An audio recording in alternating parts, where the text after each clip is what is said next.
Assalamualaikum warahmatullahi wabarakatuh. Perkenalkan, nama saya Diani Nurul Afifah 54. Di sini saya akan menjelaskan materi tentang belajar dan pembelajaran bahasa Indonesia. Sebelumnya saya akan menyampaikan terlebih dahulu materi-materi yang akan saya bahas. Pertama ada teori belajar kognitivisme dan konstruktivisme. Kedua ada teori belajar humanistik dan kecerdasan ganda. Ketiga ada berbagai teori tentang pembelajaran. Keempat ada pengertian dan fungsi umum bahasa. Kelima ada fungsi khusus bahasa. Keenam ada strategi pemerolehan bahasa. Ketujuh ada faktor-faktor pemerolehan bahasa. Kedelapan ada teknik pembelajaran bahasa. Dan kesembilan ada pendekatan, metode, strategi, dan model pembelajaran bahasa Indonesia. Yang pertama ada teori belajar kognitivisme dan konstruktivisme. Teori belajar kognitivisme merupakan teori belajar yang lebih mementingkan sebuah proses pembelajaran daripada hasil yang dicapai. Dalam teori ini, pentingnya faktor individu dalam belajar sangat diperhatikan dan tidak meremehkan faktor eksternal atau lingkungan. Teori belajar konstruktivisme merupakan teori belajar yang memberikan ruang seluas-luasnya kepada peserta didik agar dapat memahami apa yang akan mereka pelajari dengan cara menerapkan konsep-konsep yang diketahuinya, kemudian mempraktekannya ke dalam kehidupan sehari-hari. Kedua ada teori belajar humanistik dan kecerdasan ganda. Teori belajar humanistik adalah teori yang berhubungan dengan aktivitas jasmani dan rohani manusia agar dapat memaksimalkan proses perkembangan. Dalam teori belajar humanistik, proses belajar harus berhulu dan bermuara pada manusia itu sendiri. Teori belajar humanistik ini sangat menekankan pentingnya dari proses belajar manusia dan lebih banyak berbicara tentang pendidikan serta proses belajar dalam bentuk yang paling ideal. Teori kecerdasan ganda merupakan teori yang dikemukakan oleh Howard Gardner pada tahun 1893. Dalam teori kecerdasan ganda ini membicarakan tentang teori kecerdasan yang dapat digunakan sebagai acuan untuk dapat memahami bakat dan kecerdasan seorang individu dengan lebih baik. Selain itu, dalam teori kecerdasan ganda, kemampuan-kemampuan yang dimasukkan dalam intelijensi ganda harus memenuhi 8 kriteria yang sering digunakan. Ketiga, ada berbagai teori tentang pembelajaran. 1. Belajar. Belajar merupakan suatu aktivitas yang dilakukan oleh setiap individu untuk mengubah perilaku atau kebiasaan dari yang tidak bisa menjadi bisa sehingga lebih baik lagi. Kedua ada mengajar. Mengajar merupakan kegiatan yang berhubungan dengan guru dan peserta didik. Dalam kegiatan mengajar ini terdapat suatu proses, yaitu penyampaian ilmu yang dimiliki oleh seorang guru kepada peserta didik.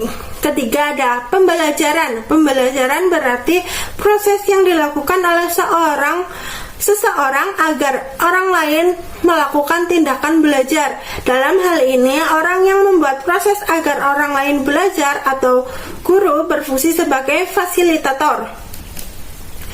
Menurut Bonwell dan Edson 1991 mengatakan bahwa pembelajaran itu memiliki ciri-ciri tertentu. Ciri-ciri pembelajaran yaitu 1. Merupakan upaya sadar dan disengaja. 2. Membuat siswa menjadi belajar. Ketiga ada menetapkan tujuan terlebih dahulu sebelum proses dilaksanakan. Keempat ada mengendalikan pelaksanaan baik dalam hal isinya, waktu, proses maupun hasilnya. Selanjutnya ada pengertian dan fungsi umum bahasa. Bahasa adalah suatu sistem tanda yang dihasilkan oleh alat ucap manusia yang bersifat arbitrer dan konvensional. Sebagai suatu sistem, bahasa merupakan rangkaian dari berbagai komponen sehingga membentuk totalitas. Berbagai komponen yang dimaksud adalah tanda yang berbentuk kata, kalimat, intonasi, dan ekspresi. Fungsi umum bahasa adalah sebagai alat komunikasi sosial. Di dalam masyarakat ada komunikasi atau saling hubung antar anggota. Untuk keperluan itu dipergunakan suatu wahana yang dinamakan bahasa. Dengan demikian, setiap masyarakat dipastikan memiliki dan menggunakan alat komunikasi sosial tersebut. Tidak ada masyarakat tanpa bahasa dan tidak ada pula bahasa tanpa masyarakat. Selanjutnya, fungsi khusus bahasa. Menurut Jacobson 1960, fungsi bahasa terdiri dari 6 macam, yakni fungsi emotif, kognitif, referensial, poetik, faktik, dan metalingual. Pertama, ada fungsi bahasa emotif, yaitu apabila perilaku bahasa yang mengungkapkan rasa gembira, kesal, sedih, dan sebagainya. Kedua, ada fungsi bahasa referensial, yaitu apabila perilaku bahasa yang membicarakan suatu permasalahan dengan topik. Ketiga, ada fungsi bahasa poetik, yaitu apabila perilaku bahasa yang menyampaikan suatu amanat atau pesan tertentu. Keempat, ada fungsi bahasa faktik, yaitu apabila perilaku bahasa yang berbicara sekedar ingin mengadakan kontak dengan orang lain. Kelima, ada fungsi bahasa metalingual, yaitu apabila perilaku bahasa yang berbicara masalah bahasa dengan menggunakan bahasa. Keenam, ada fungsi bahasa kognitif, yaitu apabila perilaku bahasa yang digunakan agar orang yang kita ajak berbicara tidak tersinggung atau agar lawan bicara kita senang. Selanjutnya ada strategi pemerolehan bahasa. Pertama, ada teori behavioristik. Teori behavioristik merupakan teori yang berhubungan dengan stimulus dan respon.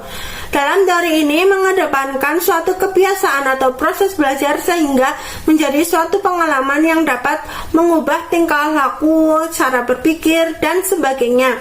Dua, ada teori mentalistik. Adalah teori yang menganggap bahwa pemerolehan bahasa bukan berasal karena proses belajar, melainkan sejak lahir anak tersebut memiliki kemampuan bahasa yang akan berkembang sesuai dengan intelektual yang dimiliki. Ketiga, ada teori kognitif. Teori kognitif merupakan teori yang menganggap bahwa hasil belajar anak dipengaruhi oleh mental setiap individu. Selanjutnya ada faktor-faktor pemerolehan bahasa. Pertama, ada faktor biologis. Setiap anak yang lahir telah dilengkapi dengan kemampuan kodrat atau alami yang memungkinkannya menguasai bahasa. Perangkat biologis yang menentukan anak dapat memperoleh kemampuan bahasa ada 3, yaitu otak, alat dengar, dan alat ucap. 2, ada faktor lingkungan sosial.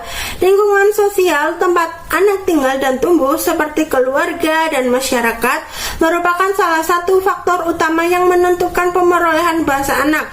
Lingkungan sosial sangat berkaitan dengan perangkat biologis yang telah dimiliki anak sejak lahir. 3, ada faktor intelijensi. Intelijensi adalah daya atau kemampuan anak dalam berpikir atau bernalar. Intelijensi ini bersifat abstrak dan tidak dapat diamati secara langsung. Anak yang berintelijensi tinggi biasanya lebih cepat memperoleh bahasa daripada anak yang berintelijensi di bawahnya. 4, ada faktor motivasi. Kekuatan motivasi dapat menjelaskan mengapa seorang anak yang di bawah normal dapat sukses mempelajari bahasa ibunya. Sumber motivasi itu ada 2, yaitu dari dalam dan dari luar anak. Selanjutnya ada teknik pembelajaran bahasa. Pertama, teknik pembelajaran langsung atau direct instruction. Teknik pembelajaran langsung merupakan bentuk dan pendekatan pembelajaran yang berorientasi kepada guru. Dalam teknik ini, guru memegang peran yang sangat dominan. Kedua, ada teknik pembelajaran kooperatif atau cooperative learning. Teknik pembelajaran kooperatif merupakan teknik pembelajaran yang menekankan kepada proses kerjasama dalam suatu kelompok yang biasa terdiri atas 3-5 orang siswa. Ketiga, ada teknik pembelajaran pemecahan masalah atau problem solving. Teknik pembelajaran pemecahan masalah adalah cara khusus untuk membantu siswa agar memahami dan menguasai materi pembelajaran dengan menggunakan strategi pemecahan masalah. Keempat, ada teknik pembelajaran mengulang atau rote rehearsal. Teknik pembelajaran mengulang merupakan teknik pembelajaran sederhana yang digunakan untuk sekedar membaca ulang materi tertentu untuk menghafal saja. Kelima, ada teknik pembelajaran elaborasi. Teknik pembelajaran elaborasi adalah proses penambahan rincian sehingga informasi baru akan menjadi lebih bermakna. Keenam, ada teknik pembelajaran organisasi. Teknik pembelajaran organisasi merupakan teknik pembelajaran yang membantu pelaku belajar meningkatkan kebermaknaan bahan-bahan baru dengan struktur pengorganisasian baru. Selanjutnya ada pendekatan dalam pembelajaran bahasa Indonesia. Pertama, ada pendekatan komunikatif. Pendekatan komunikatif merupakan pendekatan yang mengarahkan pembelajaran bahasa pada tujuan pembelajaran yang mementingkan fungsi bahasa sebagai alat komunikasi. Kedua, ada pendekatan integratif. Merupakan pendekatan yang menggunakan beberapa keterampilan bahasa seperti keterampilan menyimak, membaca, berbicara, dan menulis. Ketiga, ada pendekatan cara belajar siswa aktif atau CBSA. Merupakan pendekatan yang digunakan untuk cara mengelompokkan siswa ke dalam kelompok-kelompok kecil. Peran guru dalam hal ini memperhatikan keaktifan masing-masing individu dalam kelompok. Keempat, ada pendekatan kooperatif. Pendekatan kooperatif merupakan pendekatan yang digunakan dengan cara mengelompokkan siswa ke dalam kelompok-kelompok kecil. Peran guru dalam hal ini memperhatikan keaktifan masing-masing individu dalam kelompok. Kelima, ada pendekatan tujuan. Pendekatan tujuan merupakan pendekatan yang dilandasi oleh pemikiran bahwa dalam setiap kegiatan belajar mengajar yang harus dipikirkan dan ditetapkan terlebih dahulu ialah tujuan yang hendak dicapai. Keenam, ada pendekatan struktural. Pendekatan struktural merupakan pendekatan pembelajaran bahasa yang dilandasi oleh asumsi yang menganggap bahasa sebagai seperangkat kaidah. Ketujuh, ada pendekatan kontekstual. Pendekatan kontekstual merupakan konsep pembelajaran yang membantu guru dalam mengaitkan materi yang diajarkan dengan situasi dunia nyata siswa. Selanjutnya ada metode pembelajaran bahasa Indonesia. Satu, ada metode ceramah, merupakan penuturan secara lisan oleh guru kepada siswa. Kedua, ada metode tanya jawab, merupakan metode mengajar yang dalam pelaksanaannya guru menanyakan hal-hal yang bersifat faktual kepada siswa atau sebaliknya. Ketiga, ada metode diskusi, merupakan metode yang pelaksanaannya dilakukan dengan pembentukan kelompok dan berdiskusi terhadap suatu masalah. Keempat, ada metode kerja kelompok, merupakan metode yang menerapkan kerjasama antar individu dan suatu kelompok. Kelima, ada metode demonstrasi, merupakan metode yang dilaksanakan dengan cara menerangkan materi pembelajaran. Keenam, ada metode eksperimen, merupakan metode pembelajaran yang berkaitan dengan uji coba tentang sesuatu yang terdapat dalam materi. Ketujuh, ada metode sosiodrama, merupakan metode pembelajaran yang dilakukan dengan cara mendramatisasikan masalah-masalah. Kedelapan, ada metode tugas, merupakan metode pembelajaran yang dilakukan dengan cara guru memberikan tugas kepada siswa untuk mempelajari sesuatu, kemudian siswa melaporkan hasilnya. Kesembilan ada metode karya wisata, merupakan metode pembelajaran yang berkaitan dengan cara guru mengajak siswa ke suatu objek tertentu dalam kaitannya dengan mata pelajaran di sekolah. Ke-10 ada metode drill, merupakan metode pembelajaran yang berkaitan dengan cara guru memberikan latihan-latihan terhadap apa yang dipelajari. Selanjutnya ada strategi pembelajaran bahasa Indonesia. Pertama ada cognitive learning strategy, merupakan strategi yang merujuk pada langkah-langkah atau operasi yang digunakan dalam pembelajaran atau pemecahan masalah. Kedua ada metacognitive learning strategies, merupakan strategi yang digunakan untuk mengawasi atau mengatur bahasa pembelajar. Ketiga ada communication strategy, merupakan strategi pembelajaran yang dalam pelaksanaannya mereka tidak langsung berhubungan dengan bahasa pembelajar. Keempat, social strategies, merupakan strategi pembelajaran yang dalam pelaksanaannya lebih melibatkan pembelajar dalam kegiatan yang mampu membuat mereka menjadi mempraktekkan pengetahuan mereka yang dimiliki. Selanjutnya ada model pembelajaran bahasa Indonesia. Model pembelajaran adalah bentuk pembelajaran yang tergambar dari awal sampai akhir yang disajikan secara khas oleh guru di kelas. Beberapa model pembelajaran yang efektif antara lain Student Teams Achievement Division atau STAD. Kemudian ada artikulasi.